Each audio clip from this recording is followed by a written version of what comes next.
Hello, everybody. My name is Roy Nemmer of Mundo, Albiceleste.com.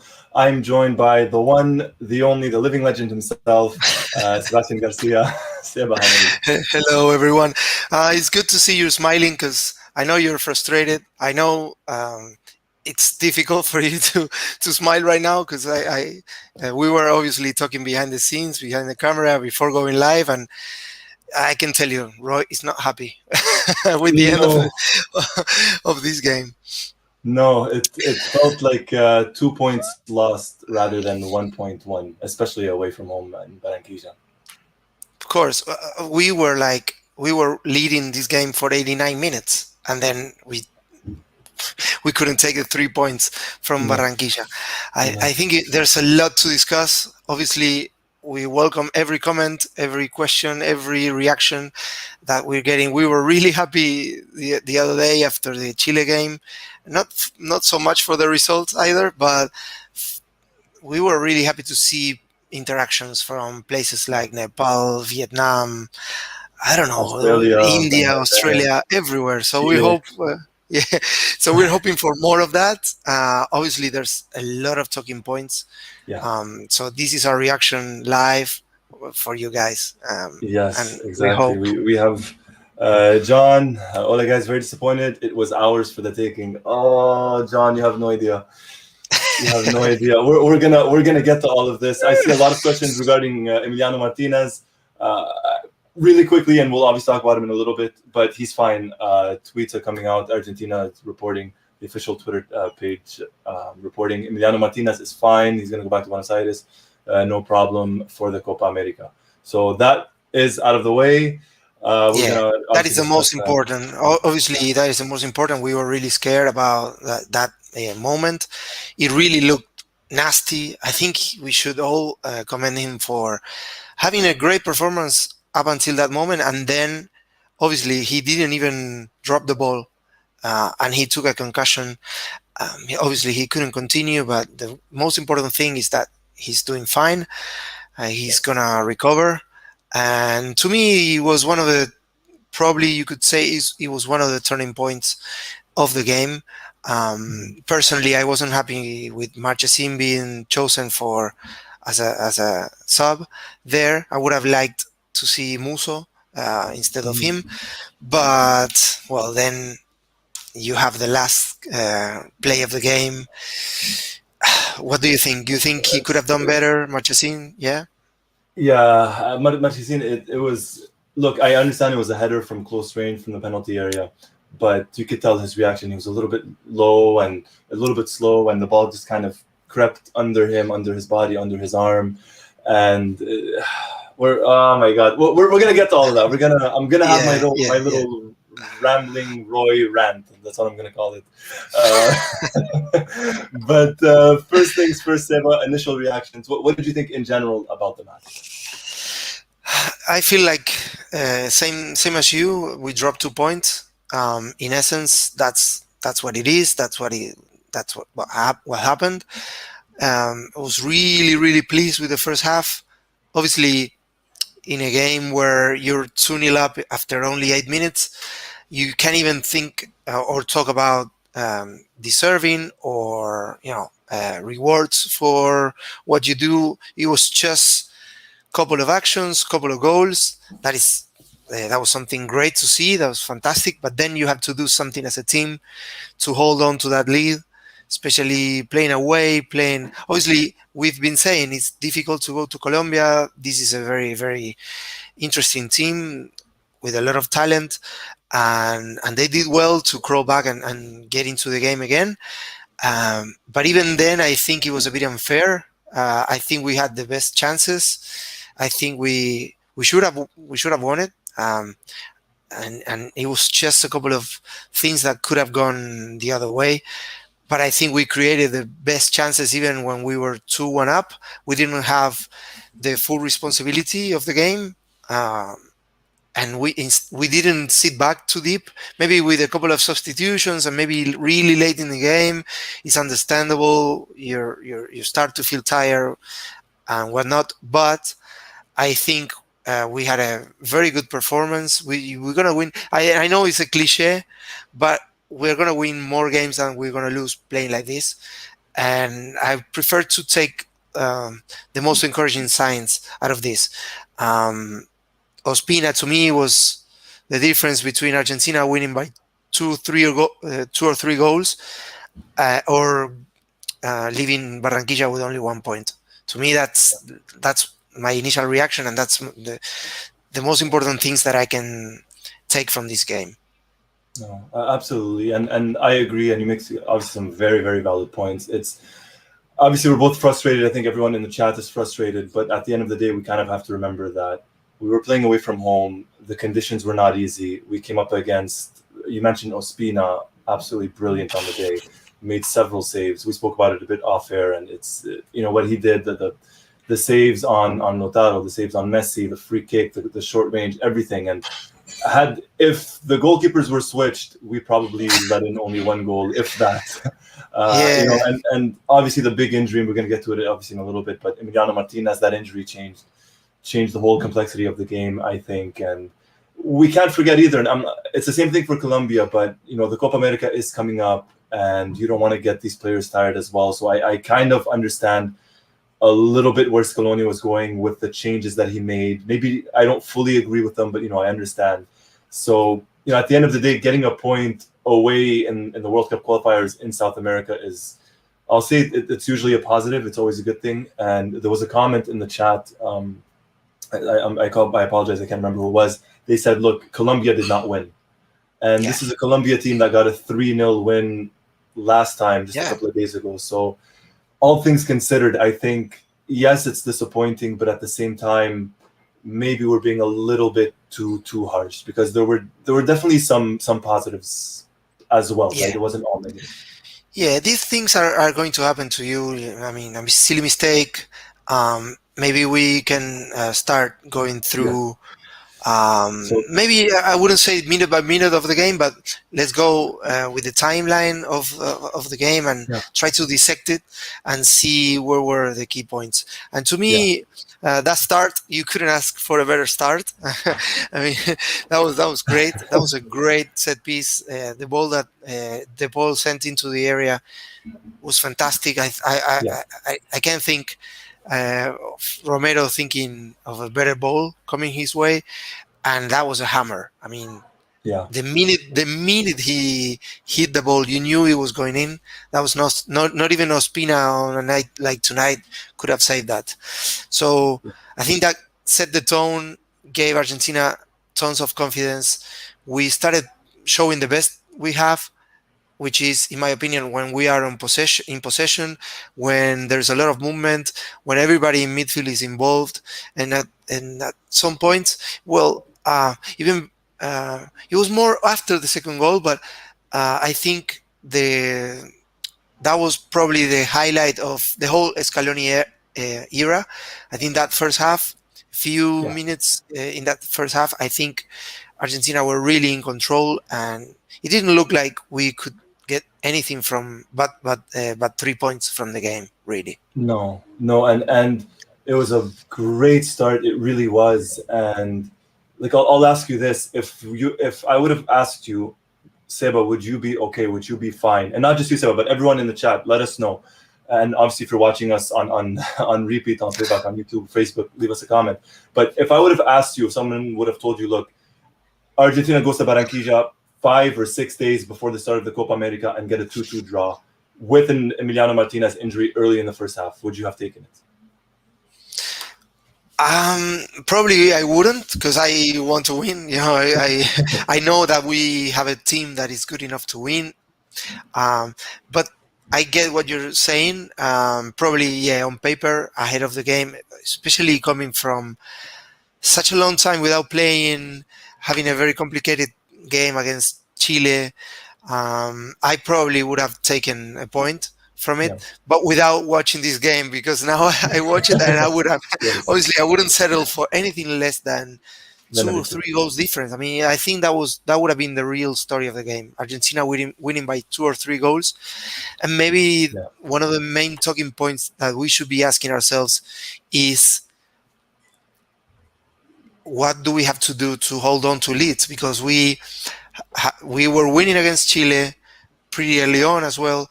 We had a 2-goal advantage today, so it was a disappointing result Yeah. with everything under the water, under the No, bridge. yeah, and again, I agree. We're seeing eye to eye a lot a lot of Yeah, times lately, and it's true. It is, it is kind of disappointing, and I'm the same thing, right? And I think of it the same way in terms of, well, the Copa America is coming up, and the good news is Argentina's scoring, and yeah, we're actually scoring, and for the most part, we're defending well, but it's those lapse in concentrations that are costing us. And like you said, with the Copa coming up, what does Argentina have to do to maintain that lead? Because you have a 2-0 lead early in the match, which sometimes is a curse, sometimes is a blessing. It depends on the scenario. hmm In this case, things were going very well, and it looked like Argentina was in control. They were moving the ball around. Colombia had possession at times, but never really threatened, aside from a cross here and there. And hmm Emiliano Martinez was literally catching everything. And then one cross comes in, Martinez catches it.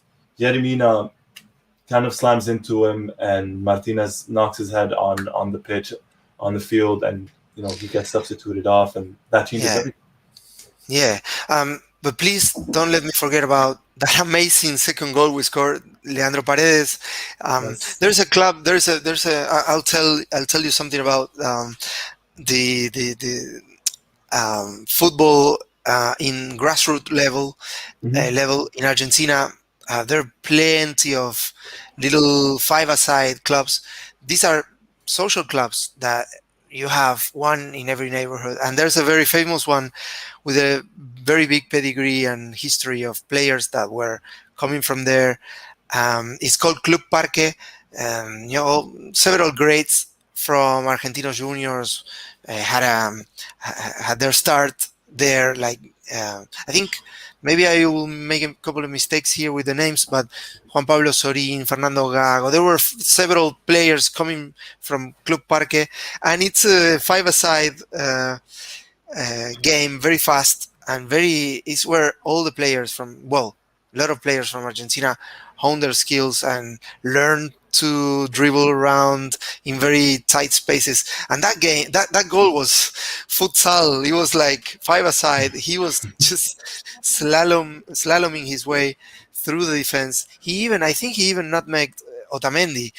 He took it with the back heel, and it was just because Otamendi was there, but the ball went through Otamendi's legs. If you look at one of the replays from behind the goal, I almost certain that the ball went through Otamendi's legs, and then the finish. It was like just he just dropped it there like he didn't even mean it. I mean, it was very impressive. And this is a holding midfielder you're talking about. It's not your number 10. It's not your number 9. Yeah. That was that was memorable. I wish we could have taken all 3 points to remember that goal as it was, as a game winner, as a game clincher, whatever you want to call it.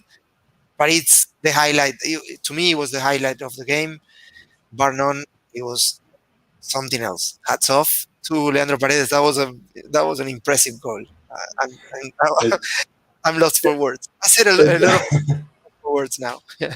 yeah, no, but it's true. And I was the same thing. I was, I was watching the match, and at one point, right before the goal, Messi kind of completely hit the Yeah. pass, and it somehow landed. I'm like, okay. And I got the Paredes, and in very tight spaces, very futsal, like you mentioned. Yeah. And he's there. I'm like, okay, let's go Paredes. Like, pass it. Oh, okay, you don't want to pass it. Okay, don't. What? Oh, okay, goal. Okay. And it was like, okay, wow. And at 2-0, and you could tell not only him, but the team, they were playing with confidence. They Yeah. were Yeah. really playing with confidence. And this is why I'm frustrated. This is why I'm Yeah. frustrated, because the team was playing so well and so confident, and especially away from home against Colombia, and then it just kind of almost as if came crashing down. Yeah. He did pass it but I mean, he didn't shoot. It was a pass. That finish. It was a pass. Yeah, If you look at it, it was the same weight you put on a pass to a teammate that is 2 meters from where you are. yeah, It was just so cool, so cool. Very simple finish. Very. You really have to have a lot of quality to score a goal like that. So to yeah, me, that was a highlight. And then it was followed by probably the worst part of it.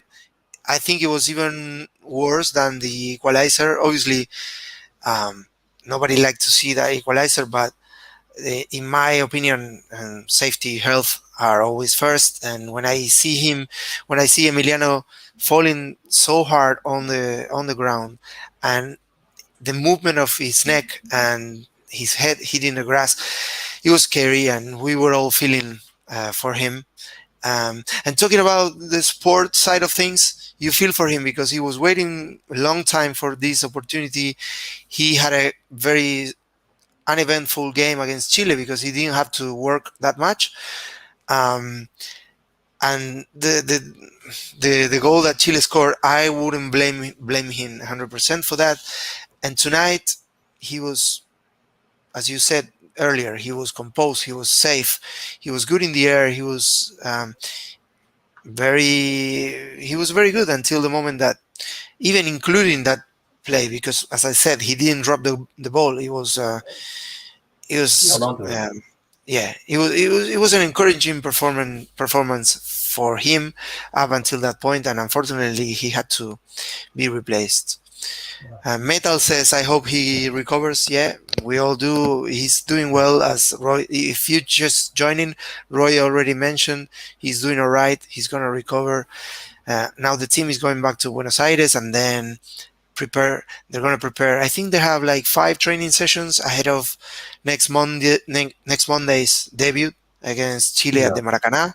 So It's yeah. I mean, regarding Martinez, and you mentioned he held on to it, and I was for the first time in probably since Pato, probably since Abondanzieri, I yeah, was very confident with the goalkeeper when the crosses were coming in.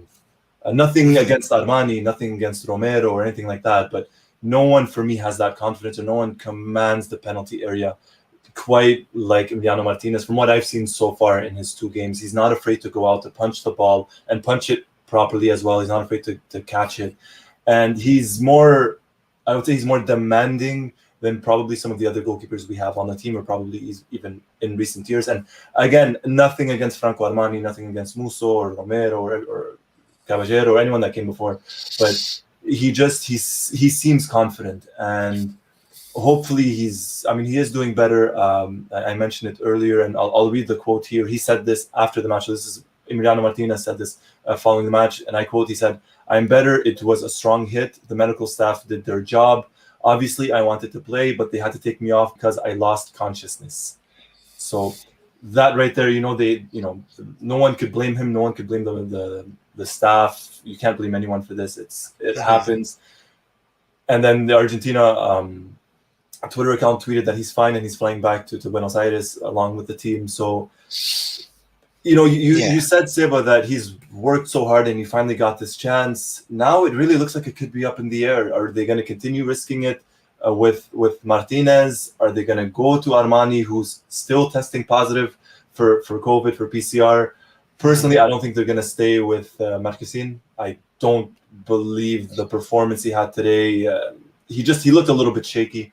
So yeah, we're kind of back to square one between Martinez and Armani. yeah. I think Emiliano Martinez did enough to make his the number one shirt his own. So I would be surprised, honestly, if Scaloni goes with anyone but Emiliano Martinez for Monday. He needs to give this guy confidence. He did nothing wrong today. He deserves to be considered consistently, and he's been working very, very hard for this and having good performances. But he wasn't the only one losing consciousness today. I'm sorry. But what was Otamendi thinking in the second half? I mean, Yeah, yeah. I had this thought in my head just after the first half was, during halftime break, I said to a few friends that having intelligent players in the team, which I think we have, and today the starting 11, I think one of the main qualities for all of these players, it's the intelligence, the footballing IQ that most of them possess. And I said they are even this is infectious and contagious, and they're even making Otamendi look intelligent and look bright, look composed. I'm not saying he's dumb or anything like that, but the intelligence is not the number one thing that you think when you think about Otamendi's games. It's more strength, speed, hard tackling, bravery. He has a lot of good qualities, but then he let himself down and he let the team down because he just didn't need to do that. He allowed Colombia back in the game, and very early on in the second half, when you need to, start showing Colombia that they're not gonna have chances. They're not gonna. You don't need to allow them to crawl back into the game and threaten you. And it's what he did. I mentioned this. We were talking off air. I mentioned it, and I'll mention it on air. I'm not afraid to mention this. I thought, for the most part, that penalty aside, that lapse of concentration that Nicolas Otamendi is capable of doing, from that penalty aside, I actually thought he played a good game. He was winning the aerial duels. He was clearing it. He was putting in the tackles. And I was watching that first half. I'm like, okay, this is not a bad partnership between Otamendi and Romero. But you just knew it was coming. That was it. It was coming. It was going to happen. Let's play a little game. Do you remember anything that Zinedine Zidane did in the World Cup final except headbutting Materazzi in the chest? Do you remember anything else? What are you going to remember? Aside from the goal. Well, I don't remember the goal. If you think about it, I'll tell you. I tell you, Zinedine Zidane at the World Cup final. What? There's even a statue of that. When in few years' time, I'm gonna ask you, hey, remember last time we went to Barranquilla? What happened with Otamendi? You're not gonna remember all the tackling, all the good crosses. Sorry, not crosses, but all the good, tackling and interference and block shots, whatever. Because he had a fantastic shot that he blocked with his head in the first half when he was about to end. I agree with you. He had a great performance otherwise, but he cost us, and he cost us very. That's what the team, everybody will remember from this game. It's just that moment. It's that, and I'll read this. So this coming from Jack Otaku. He said, you can play like Maldini for 90 minutes, but all it takes is for one mental lapse, 1 second to cost your team, and that is what Otamendi did. It's true. Sometimes it works the other way around. You could be having a terrible game, then you get one ball, you get one moment of brilliance, you win a game for your team, and that's what people will remember.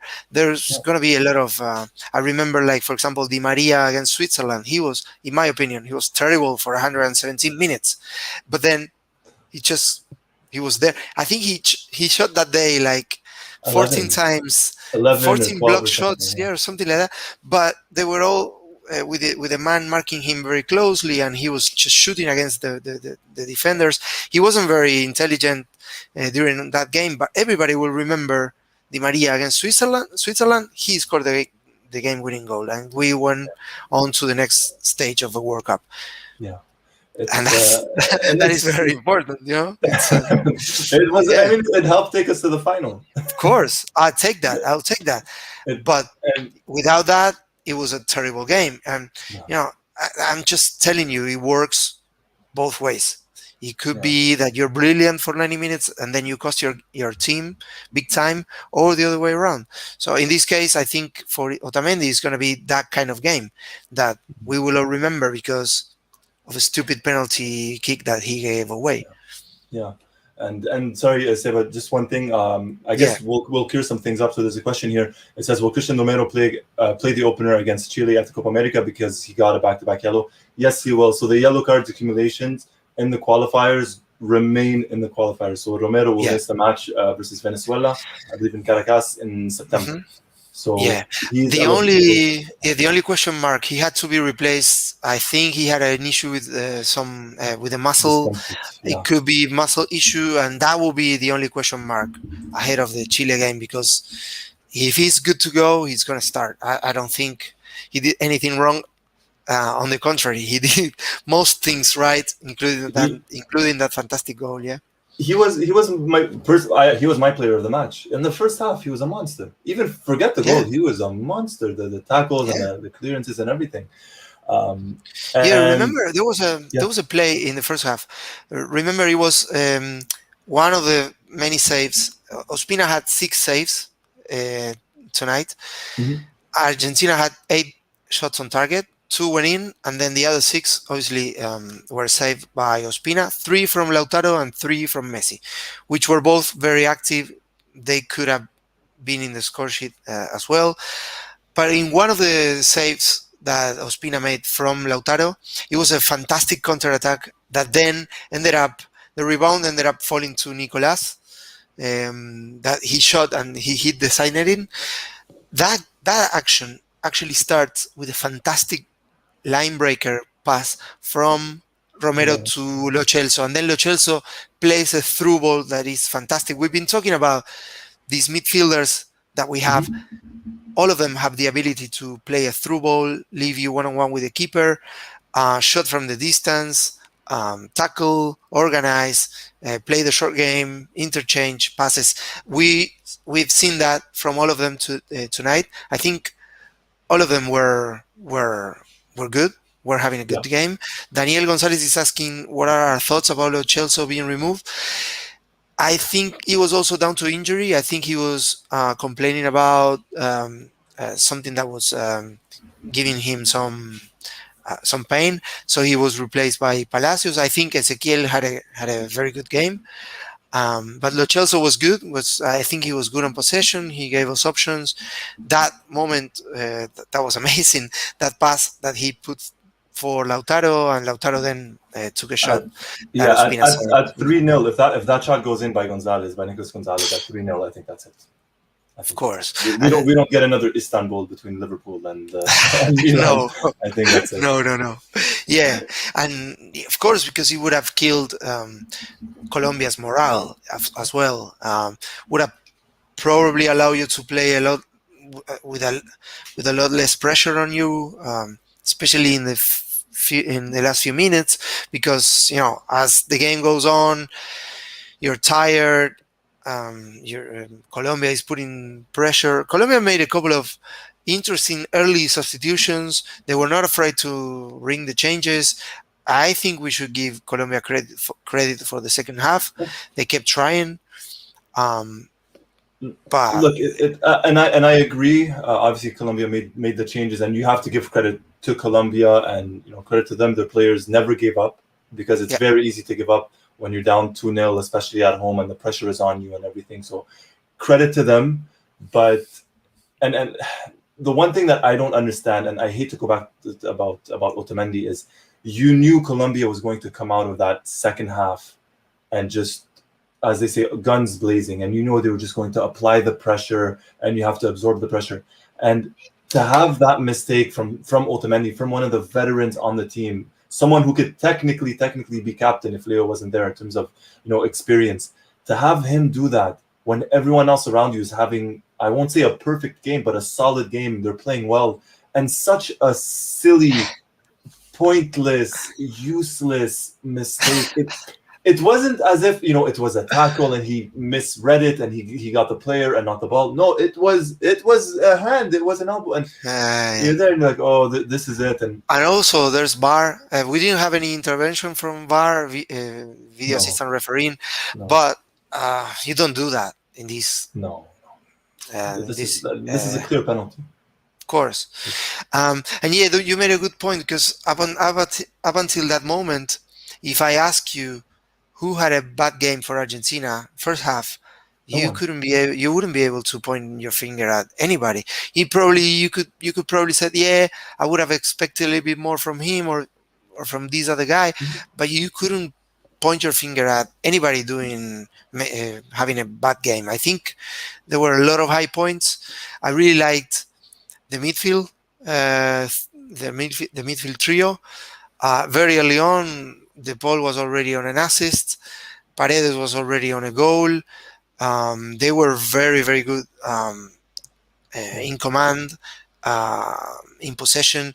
They were finding Messi in positions where Messi is comfortable with. Messi you could see from his body language. Not all the time we see Messi happy or composed, not frustrated. We see Messi a lot of times getting frustrated, getting isolated. He doesn't like that that much. But tonight he looked at his right, and sometimes he had Acuna flying down the wing.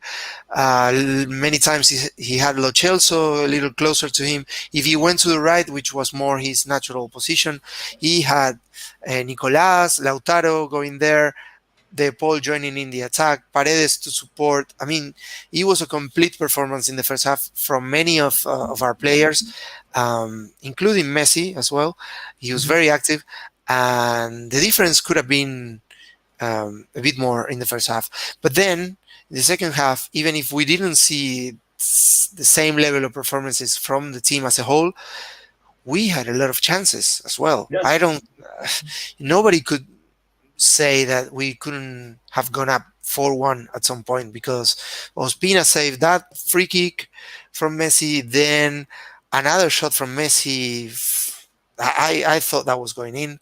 The one from Lautaro shooting from the left, it also looked a goal any other day of the week. But he was huge. He was the Jay difference Vishnu, maker for them. yeah. To me, he was key to the game and to the result. More importantly, Jay Vishnu is saying Cuadrado was very impressive. And also his positioning was not very predictable, because he wasn't like most of his Juventus games. He's always wide on the right, causing problems, making these runs. For long periods of the game, he was in a central position. But I don't think he had such a big influence in that position. It was more when he went back to his natural right wing position that he created some problems. But he was also brave, commanding. He took on a leadership role for Colombia, and other players around him reacted to that. I think he was influential. Yeah. Yeah, no, absolutely. And we got a couple of questions before we look at another, I'll say, highlight of the match. But we're getting a lot of questions in the chat regarding Lautaro Martinez. Now, obviously, he did have 3 shots on target today, and we spoke about it. Ospina played really well. And I know you love Lautaro, and I love Lautaro, and for me, he's my number 9 going into the Copa, so I'm not arguing that. But for you, do you stick with Lautaro considering what we've seen in the past 2 matches? Yeah, absolutely. I have no doubt in my mind. These were very different games. I think in the first game he didn't have a lot of. I'm talking about the Chile game last week. I didn't think he had a lot of services. He had to play a different kind of role. He was isolated. He didn't have enough chances. And today he had 3 shots on target. So Brazil are 2-0 up. Perfect record for them. Which is good. Which is good for us. It's never good for me, but we're not. I'll take it. We're not going to catch up to Brazil, I don't think, and I think Brazil's a shoo-in to qualify for the World Cup. Whereas Paraguay, of course. We don't want to see the teams behind us gain momentum, right? So of course. No, yes, I agree. I'd love to see Brazil lose, but you have to pick your battles. I agree with that. Yeah, but the one thing that I think about Lautaro in general, but for tonight, of course, I would have loved for him to score. He deserved it. He had a couple of decent efforts, and he would do wonders for his confidence, right? Obviously, every striker lives of scoring goals, but I think today I was looking at the stats a little bit, but even without looking at the stats, just look at how many breathing moments he gave to the team, how many fouls he suffered. He suffered 6 fouls and a couple others that the referee didn't call, but he was very active, in the build-up, in the build-up plays. He put a couple of very, very lovely balls to Messi. One of them was deflected by Colombian player with the head. I think it was Jerry Mina. Without that, Messi was going one-on-one with the keeper, and it was a very cheeky, surprising ball going through the air. Okay. And then in the second half, he played another fantastic ball to Messi. I think they are starting to develop an interesting chemistry. They know where each other is. Messi played a fantastic through ball to Lautaro, which Ospina saved afterwards. I think he only lacked the goal. You could probably say the same about Messi tonight because he didn't score, but they did. I think they did enough, not just to score. They could have scored without Ospina there, but also they did a lot for the game, a lot for the collective play. That's why I think I'm sticking with him. The kind of movement that he gives you on and off the ball, I don't think Agüero is at a fitness level that is good enough to right now compete for places with him. And to me, those two are the best options that we have as a striker. So I'm going to stick with Lautaro and probably have Agüero play the role of a super sub for the Copa America and for the next few games, probably. Exactly, and I know obviously a lot of people mention it in the chat, and I feel like the chat is kind of divided. People are not sure how to feel about Lautaro, and others, are very pro Lautaro. And I'm someone that's, I won't say pro Lautaro, but I definitely think he's playing well. I don't think he's playing poorly. If you look at it, you mentioned it, Seba. He worked extremely hard today on the wing, in the middle. A lot of times he was isolated. The crosses were coming into him, and he'd get the ball, and he'd turn the defender, turn around, and he has another Colombian there, and he was limited in his options, and he worked very hard, and he still tried to create, and he still tried to dribble, and he looked dead in the second half. He looked absolutely out of it, but he still kept going. And no, he didn't score versus Chile. He didn't score today, but today was not, because of him. It was Ospina having one of those days, and Lautaro was just, he was isolated a lot of the times, and I don't think whether it was Agüero or Lucas Olario, it doesn't matter who, I don't think anyone would have done better. No, I'm calling it right now. Stand behind Lautaro. He's gonna deliver. You just wait. And I think he's still the top scorer for Argentina under Scaloni. So Scaloni is gonna stick with him. He likes him, and I don't think he did anything to lose his starting role as a striker. Yeah. No, absolutely. Someone who maybe possibly has lost or should lose his spot in the team. We're getting into it, unfortunately. I knew this was coming. Yeah. I mean, these are the things that we talk about Juan Foyth's performance after Chile, that he could be a bit of a liability sometimes. Tonight, he proved it once again.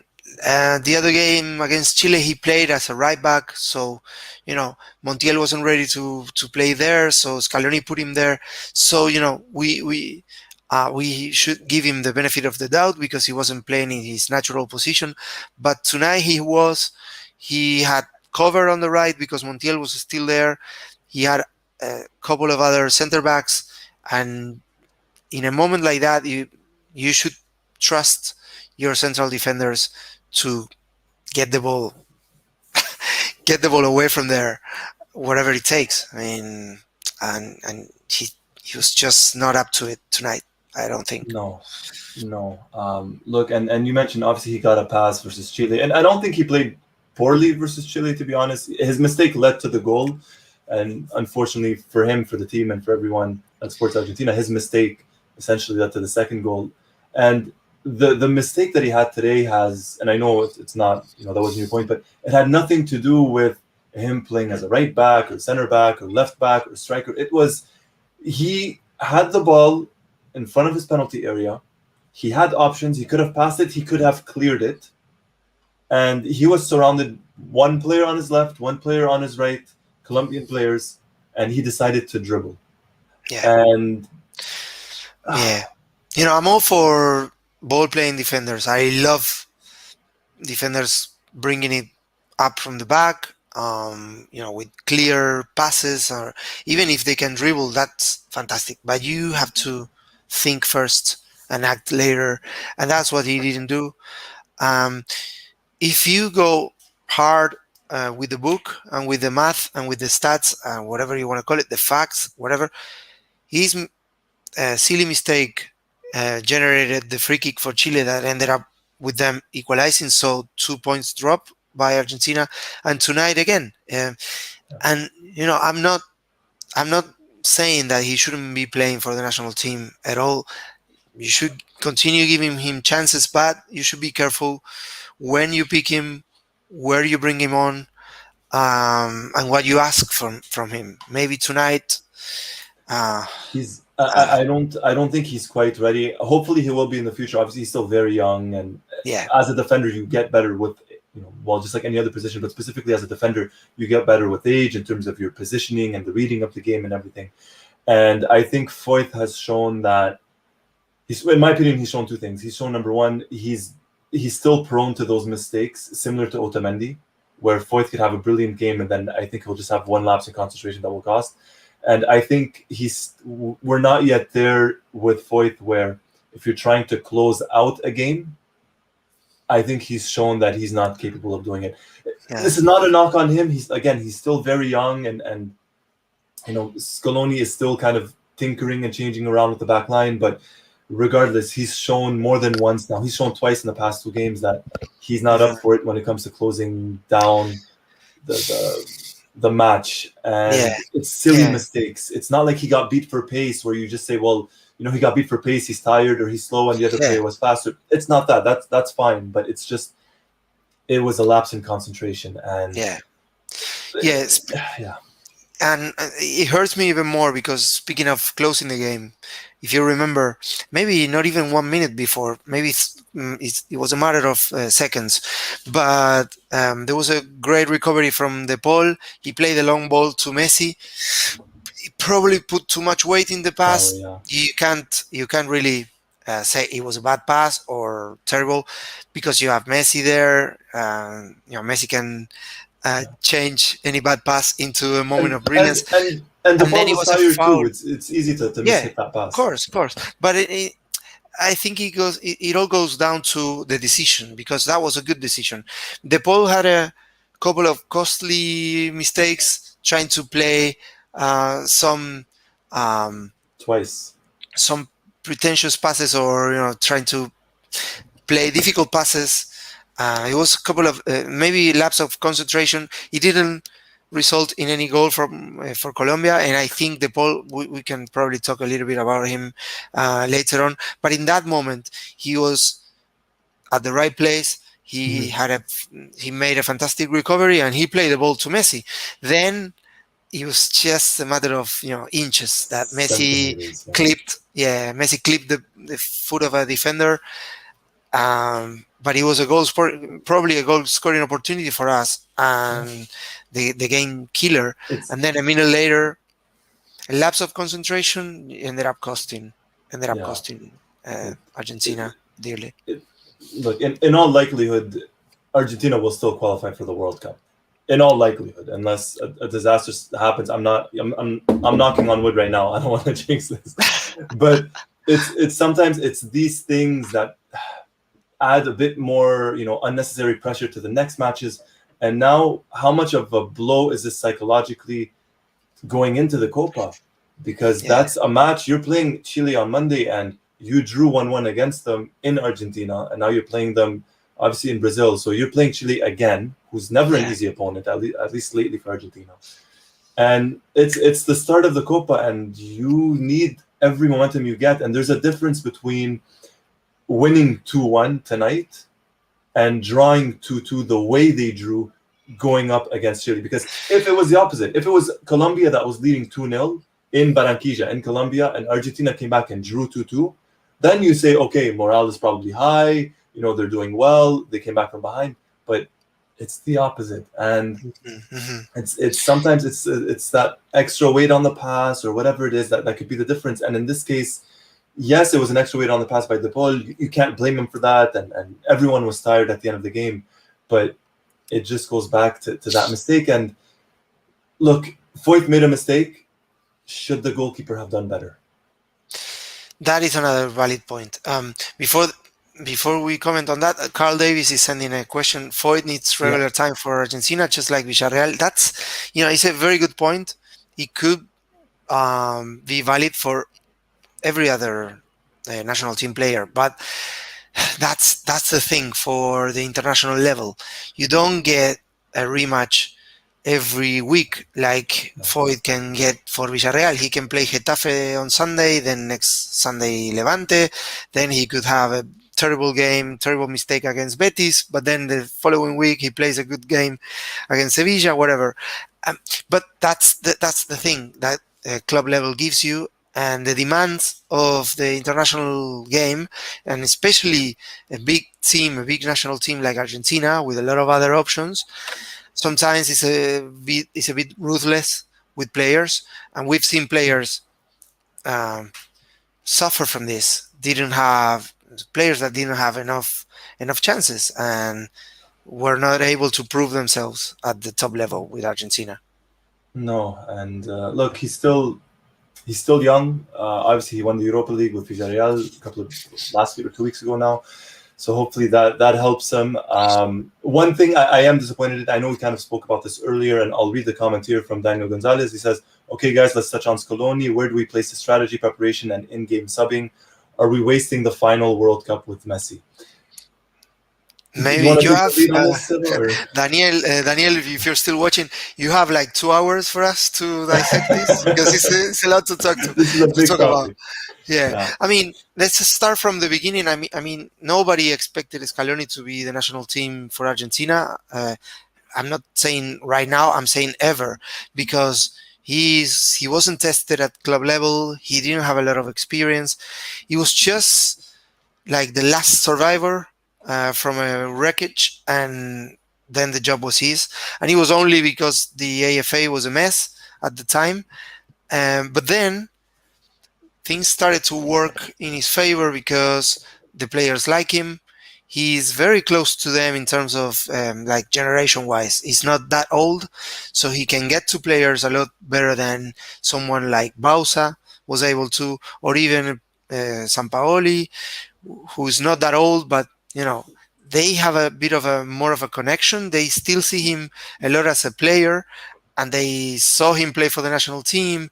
He's a player that, if I ask, I don't know, if I get 10 random people walking outside here near my house in Buenos Aires, and I say, where did Scaloni play his at club level? Maybe not all of them will know the exact career that he had, but they remember him. And everybody remember him for playing for the national team, even from the under 20s. Him scoring a fantastic goal in a youth World Cup against Brazil, none other. Him injuring Beckham, maybe people remember that. We can laugh about it, but people remember that, and he's the type of national team player. He's very identified with Argentina, right? He kept a low profile, and then now talking about his decisions as a manager. I think one of the best things that he's doing is that he's picking intelligent players, as we mentioned earlier in this video. Intelligence sometimes is very underrated and is very undervalued.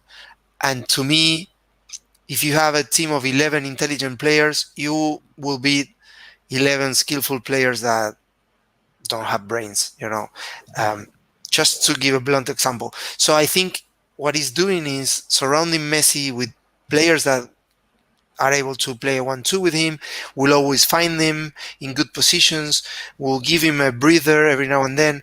If you think about it, tonight we were 2-0 up and Messi didn't have any saying in that.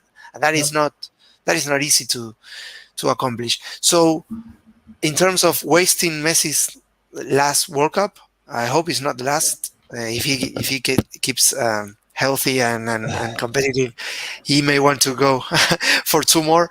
But let's pretend it's the last one. We need Messi to be happy. We don't need Messi to be miserable. And maybe it doesn't take a fantastic tactician to do that. Uh, and obviously, I would like for Scaloni to have a lot more experience.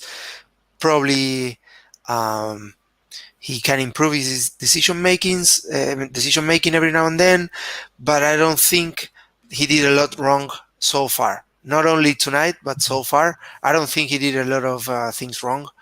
And he's, trusting his players. He's really taking care of a bit of a change in generations. This transition that never came with Sampaoli or before is actually making this transition into a new era. And we should give him support and credit for what he achieved so far. And So yeah, it's true. I can't add. You said it better than better than I could. He took over a job. I know we spoke about this briefly in the last video, but he took over a job that no one wanted. He's been able to. I won't say he's been able to get the best out of Messi, but he's been able to make Messi at least feel comfortable on the pitch, which wasn't necessarily always the case, especially with Sampaoli or Bauza. And he's done that. He's integrated the new blood. Paredes, Lo Celso, De Paul, Lautaro Martinez. Foyth, I know we mentioned Montiel. now Romero, the keepers, Christian Romero, Emiliano Martinez. So he's definitely done all of that, which is not easy. Which is not, because if you remember, before Scaloni took over, Caballero was our goalkeeper. Higuain was still starting. Lucas Biglia. And these guys, look, for the most part, a lot of these guys are legends. I know we all joke and, Higuain in the World Cup final, but Higuain, look, he got the goal in the quarterfinals and he's proven. So a lot of these guys are legends, but they were past their prime when Scaloni took over. And Sampaoli didn't really help much. He tried to bring in Lanzini and Lo Celso. Lanzini got injured before the World Cup or during the World Cup. Lo Celso made the World Cup squad, did not play 1 second. And we saw Maxi Mesa played every game. Christian Pavon. They're not national team material or quality, and we saw them, and it wasn't the kind of transition we were hoping for or expecting. He didn't take Lautaro either. We were mentioning this, maybe not to start, but Lautaro, you knew the potential he had, and you knew that a World Cup experience, even without playing that much, would have done wonders to him and his confidence and experience, of course. It could. It really could. So I think it's difficult to blame Scaloni. Obviously, his coaching staff, he has Ajala, he has Samuel. And like you said, these guys are, they're friends. And for the most part, maybe less so Scaloni, but for the most part, Ajala is an Argentina national team legend. Samuel to a certain degree as well. He probably did not play as much as he should have. But Pablo Aimar is also involved. Pablito. And Scaloni is learning as he goes along, and I think that's obvious. But I think he's done better than I expected him to do. And I don't think he's doing a particularly bad job, to be honest. We agree on that. I don't know what the viewers let us know in the chat about it. Yeah. What do you guys think?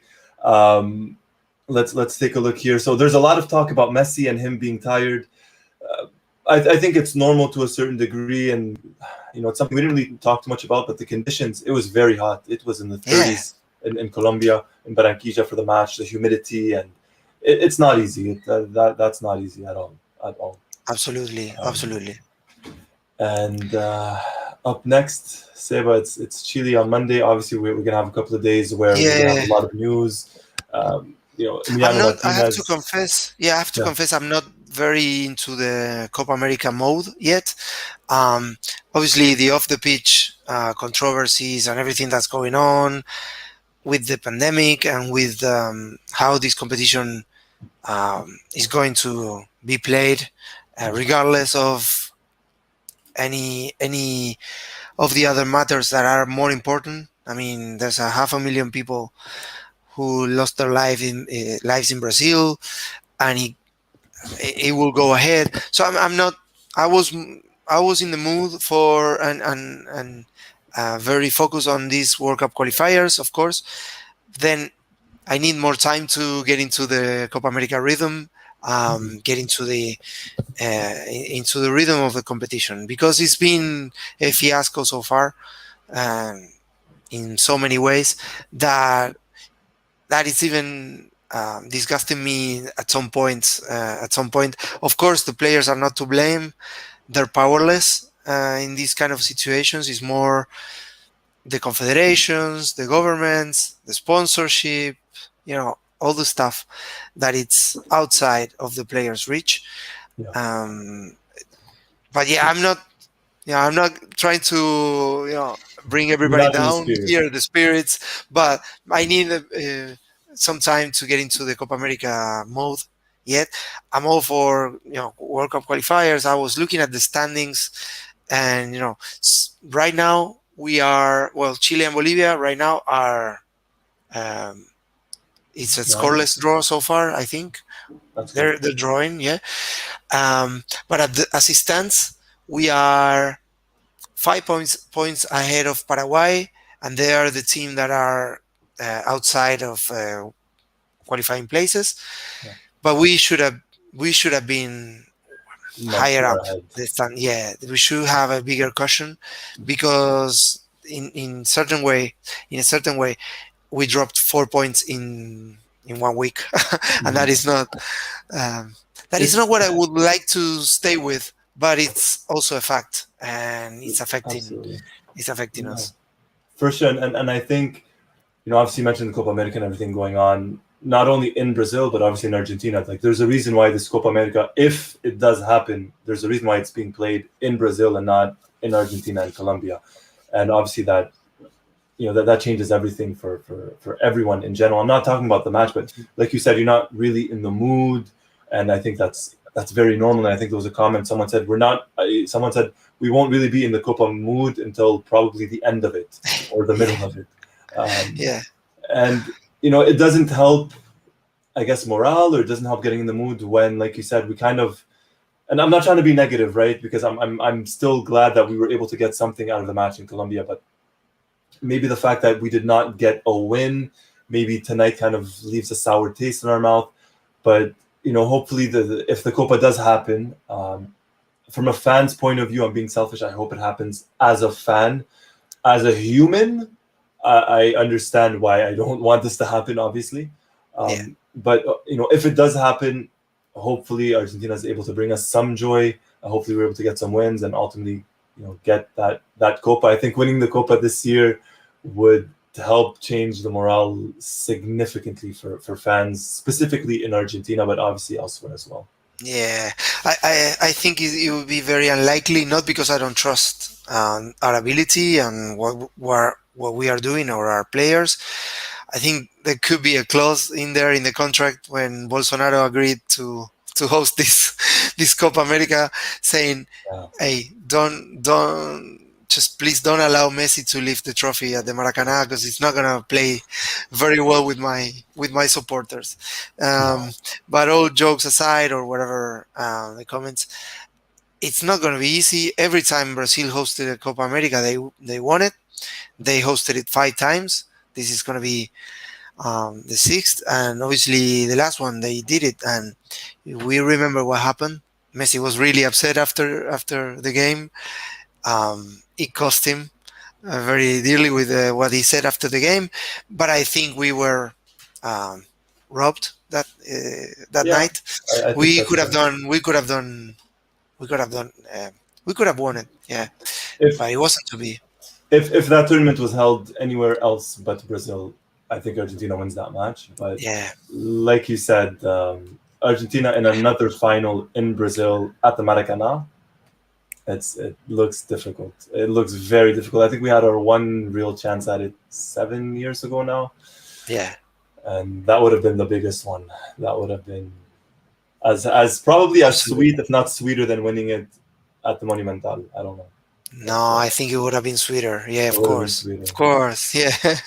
But you know what? It might still happen. Hopefully, if the Copa does happen, hopefully Argentina does make the final at the Maracanã and lifts it.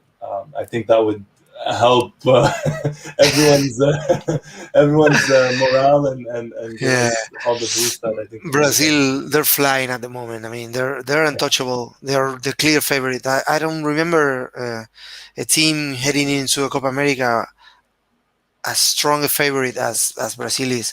Not only because of what they're doing, not only because they play at home, but because the other teams, even if they're showing some interesting things, we're not at top of our game. We are a developing team.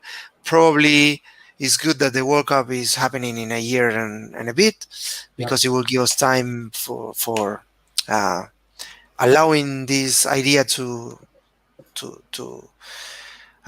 develop. So we'll see how it goes. I don't think our aim should be this Copa America. It's more the World Cup.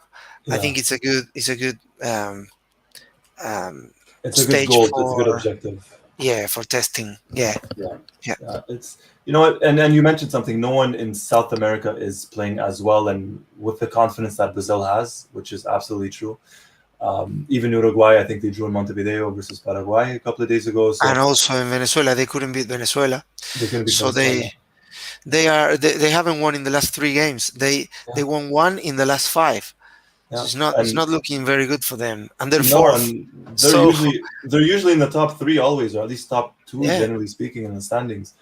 yeah, But hopefully it's the case for Brazil, where similar to us in 2002, hopefully they're peaking too soon. Uh, yeah. and you never know. At the Copa, it's a knockout stage, and one goal or one bad match or one goalkeeper mistake or two defensive mistakes could eliminate you. Yeah, of Uh, course, who of knows? course. Who knows what could happen? Where do we have comments coming from? With the other day Yes. we have So Nepal, where's Vietnam. let's go. Yeah, let us know. Where's everyone coming from tonight? I saw a couple earlier from I believe from Bangladesh. Obviously we had John from Malaysia. Where's everyone coming from? Let's see those comments. If you're watching us on playback, so after the stream, if you're watching us on playback, be it YouTube or Facebook, write a comment. Where are you guys from? We'd love to see that. We'd absolutely love to see that. Obviously, Seba is in Argentina right now. I am in Canada right now. Here we go. So I'm gonna start running through these. So we have Clarison in US. We have another one, California. We have Trinidad and Tobago. We have Nice. Nepal. We have Bangladesh. We have Nigeria. Another Sweden. Nepal. We have India. Yeah, India, Nepal, Bangladesh. So everywhere, literally everywhere, in different continents, not just different countries, but different continents. Marvista, India, Nepal, Bangladesh This is again. fantastic. It's incredible. It's This is incredible. fantastic. It's really Miguel humbling. from Las Vegas. Grande Las Vegas. Fantastic. This is really humbling. It's really it's something we wouldn't have we wouldn't have dreamt of having such a spread audience across the globe. Is fantastic. I'm old, so I'm still surprised with a few things that technology allows you to do, but it's great to see that you're there on the other side and listening to us, sending us comments, participating also in the debate, because you are making a lot of very good points, commenting on the game, on the players. So more of that, please, because it's what makes this possible and entertaining. So Absolutely. We these have are the first few that we're doing. So maybe in the future, we nearly 5 a.m. in Sweden right now. But it's daylight. They have to be. They have maybe, to have yeah, some maybe it is daylight. daylight, Yeah, but yeah, still yeah. 5 a.m. is still 5 a.m. Seba. I know, I know, I know. You had It's a still very 5 long a.m. night. Yeah. Yes, absolutely, absolutely.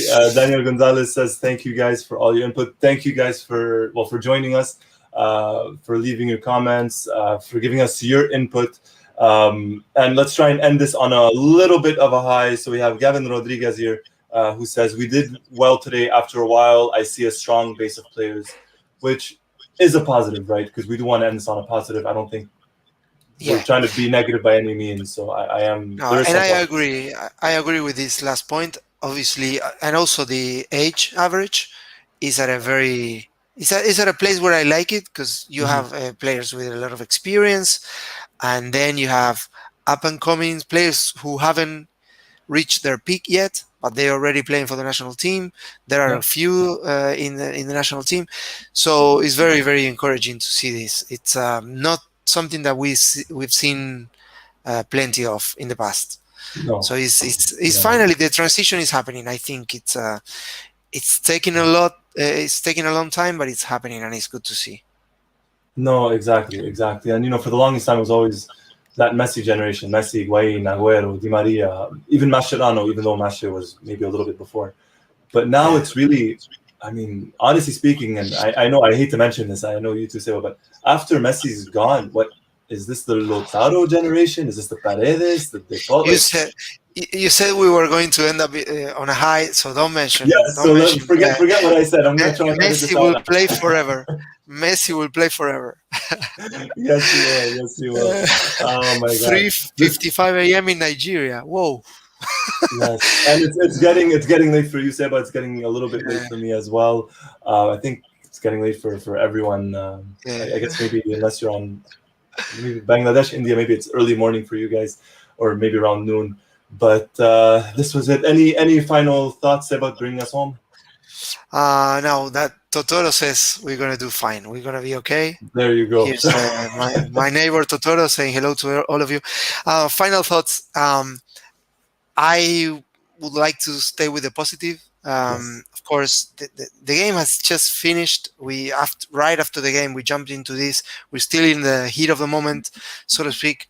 But I'm pretty certain that pretty soon we're gonna start thinking about the positives. That first half was amazing, and try to build on that. Try to see in the next couple of games. Try to become that kind of team that can hold on to a lead, which is what we've been lacking in the last couple of games. And today we were really, really close to finally holding on. And we were definitely unlucky today. I agree. I agree with that. We were definitely unlucky. But you know what? I know not everyone is fully ready for the Copa if it does happen. But if it does happen, we will be here. Obviously, we're going to have the content and everything. Hopefully you guys are enjoying these post-match interactions. I love them. I think you like them too, Seba. Yeah, I'm all for it. I just come to talk to the viewers and with you too. Yeah, I can say that. Yeah, I'm acceptable. You're not too bad, Seba. You're okay. I kind of like talking to you. But no, this is it. So our next match is it's going to be a Copa America. This is it, guys. It was supposed to happen last year. Didn't happen. It might not still happen, but maybe will happen. If it does happen, it's going to be Monday. Argentina, Chile. If we have time, we'll try and plan it. Maybe we could do a little video before. Who knows? We'll see. You guys could send in some questions. If not, we're definitely going to have some videos building up to it. And hopefully we'll have a post-game video as well. After Argentina get the win versus Chile on Monday in the first match of the Copa America. As a birthday present for you, yeah? It's my birthday as well. June 14. It's my birthday. Argentina versus Chile. This is my birthday gift. I hope this is the one thing I kind of want. I think it's pretty obvious. Even though I might have to join you after for the post match, but it's okay. If we get the win, I won't mind. Well, let's make sure we have the drinks. If whatever happens. We'll see. Whatever happens, maybe I'll have a drink on air. Perfect. So thank you everyone for joining. Thank you, Seba. My name is Roy Nemmer from Mundo Albiceleste. I'm joined by the one, the only, the living legend, the phenom, the enigma himself, Sebastian Garcia. Oh, stop it, you. Until next time, everyone. Take care. And you know what? Try and always be positive. There's always some good stuff coming out of this. And until next time, vamos Argentina. Have a good one, everyone. Thank you, guys. Bye-bye. Bye, guys.